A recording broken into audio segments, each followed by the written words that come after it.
Les Hauts de Hurlevent. Émilie Brontë. Chapitre 29. Le soir des obsèques, la jeune dame et moi étions assises dans la bibliothèque.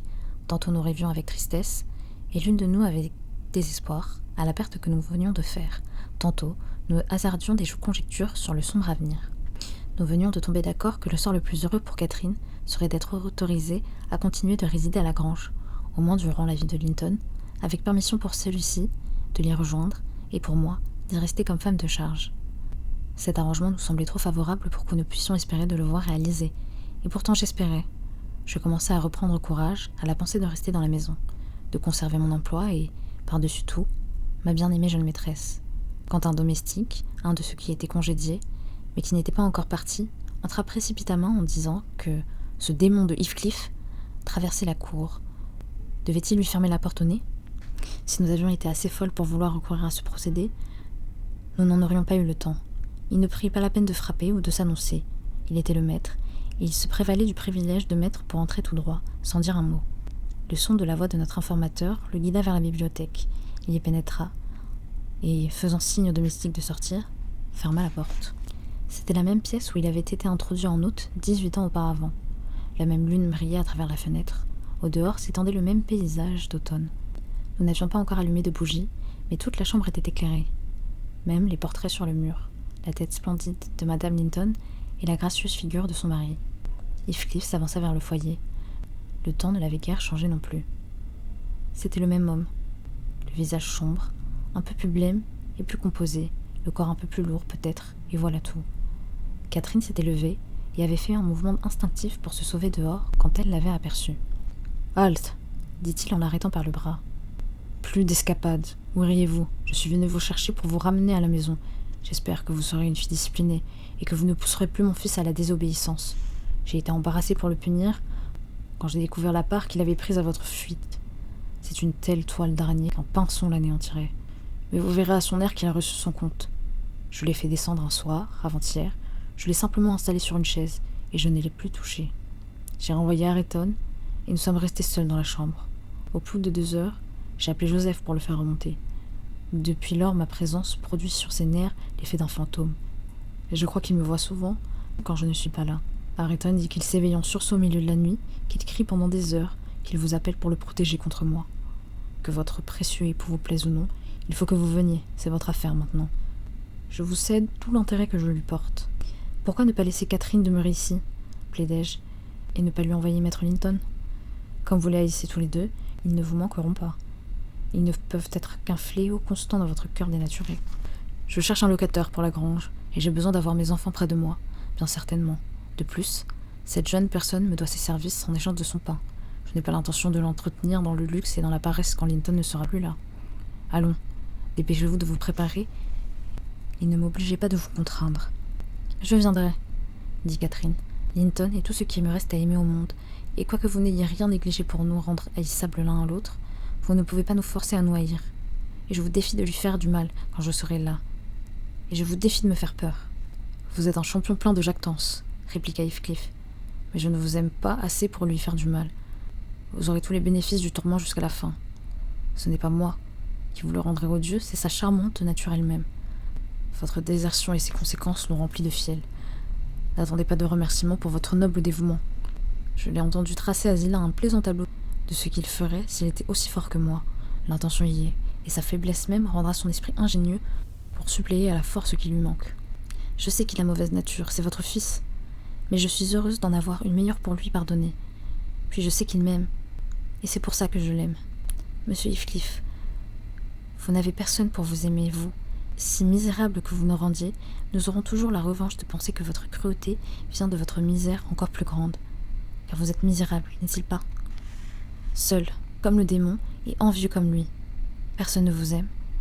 Personne ne vous pleurera quand vous mourrez. Je ne voudrais pas être à votre place.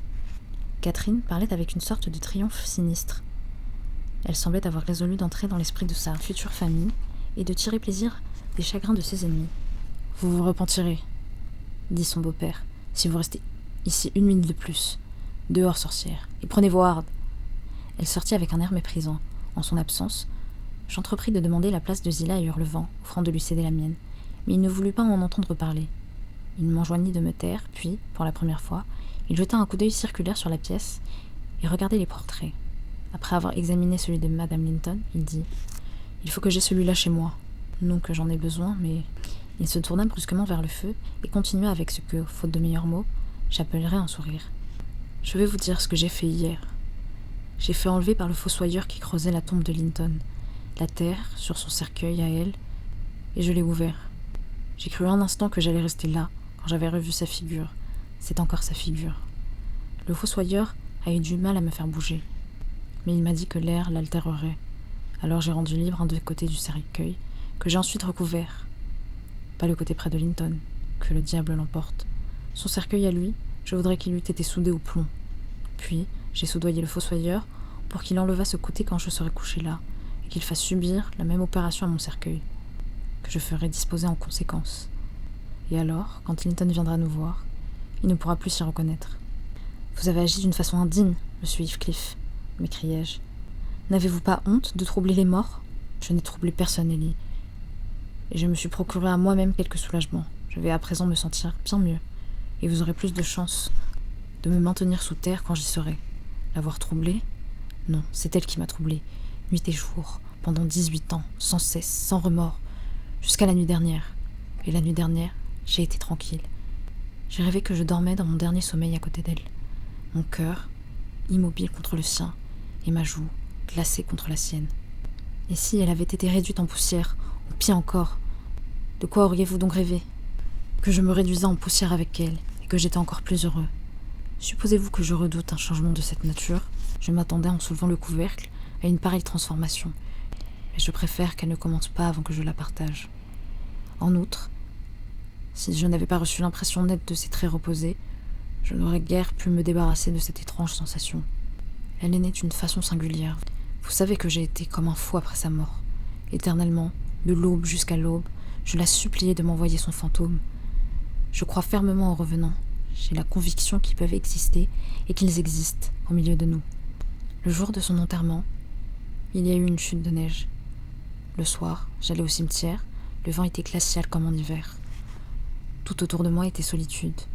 Je ne craignais pas que son imbécile de mari vînt errer de ce côté à pareille heure, et nul autre n'avait affaire là. Étant seul, et sachant que 2 mètres de terre meuble était l'unique obstacle qui nous séparât, je me dis, il faut que je la tienne encore une fois dans mes bras. Si elle est froide, je penserai que c'est le vent du nord qui me glace. Moi, si elle est immobile, c'est qu'elle dormirait. Je pris une bêche dans ce hangar aux outils et me mis à creuser de toutes mes forces. La bêche racla le cercueil. Je continuai à travailler avec mes mains. Le bois commença de craquer près des vis. J'étais sur le point d'arriver à mon but, quand il me sembla entendre au-dessus de moi, près de l'angle de la tombe, le soupir de quelqu'un qui se penchait. « Si je puis seulement soulever le couvercle, murmurai-je, je souhaite qu'on nous recouvre de terre tous deux. » Et je m'appliquai à ma tâche, avec plus de fureur encore. Et il y eut un autre soupir, tout près de mon oreille. Il me semblait sentir un souffle chaud qui déplaçait l'air chargé de grésil. Je savais qu'il n'y avait aucun être vivant en chair et en os, mais aussi certainement que l'on perçoit dans l'obscurité l'approche d'un corps matériel, bien qu'on ne puisse le discerner, je sentis que Catherine était là. Non pas au-dessus de moi, mais sur la terre. Une soudaine sensation de soulagement jaillit de mon cœur et pénétra tous mes membres. Je cessai mon travail désespéré. J'étais consolée d'un coup, indiciblement consolée. Elle était présente à côté de moi. Elle resta pendant que je remplissais la fosse et m'accompagna jusqu'à la maison. Vous pouvez rire si vous voulez, mais j'étais sûre que là, je la verrais. J'étais sûre qu'elle était avec moi et je ne pouvais m'empêcher de lui parler. Ayant atteint les hauts, je courus vivement à la porte. Elle était fermée. Et il m'en souvient, ce maudit Earnshaw, et ma femme voulurent m'empêcher d'entrer. Je me rappelle m'être arrêtée pour couper d'un coup de pied la respiration à Earnshaw, puis avoir couru en haut de ma chambre et ensuite dans celle de Catherine. Je regardais impatiemment autour de moi. Je la sentais près de moi.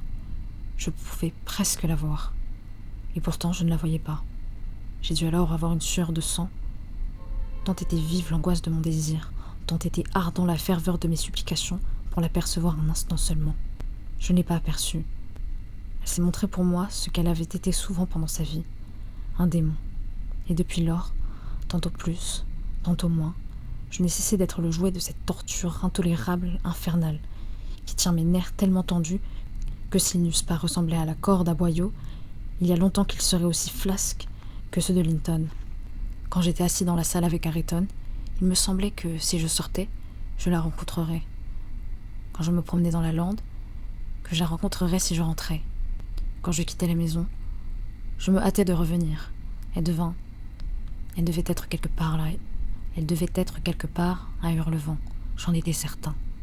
Quand je voulus dormir dans sa chambre, j'en étais chassé. Je ne pouvais pas rester couché. Dès que je fermais les yeux, ou bien elle était dehors à la fenêtre, ou bien elle ouvrait le panneau du lit, ou bien elle entrait dans la chambre, ou bien même elle appuyait sa tête chérie sur le même oreiller que quand elle était enfant. Je me sentais forcé d'ouvrir les yeux pour regarder. 100 fois dans la nuit, je les ouvrais, et je les refermais ainsi, pour être toujours déçu. C'était une torture atroce. J'ai souvent gémi tout haut, au point que ce vieux coquin de Joseph a certainement cru que ma conscience était possédée du démon. Maintenant, depuis que je l'ai vu, je suis calmé. Un peu calmé. C'est une étrange façon de tuer. Non pas pouce par pouce, mais par fraction d'épaisseur de cheveux, en se jouant de moi, pendant 18 ans, avec le fantôme d'une espérance.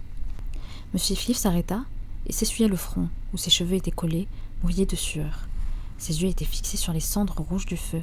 Ses sourcils n'étaient pas contractés, mais relevaient près des tempes, ce qui atténuait la dureté de son visage, mais lui donnait un aspect particulier de trouble, l'air d'avoir l'esprit péniblement tendu vers un sujet absorbant.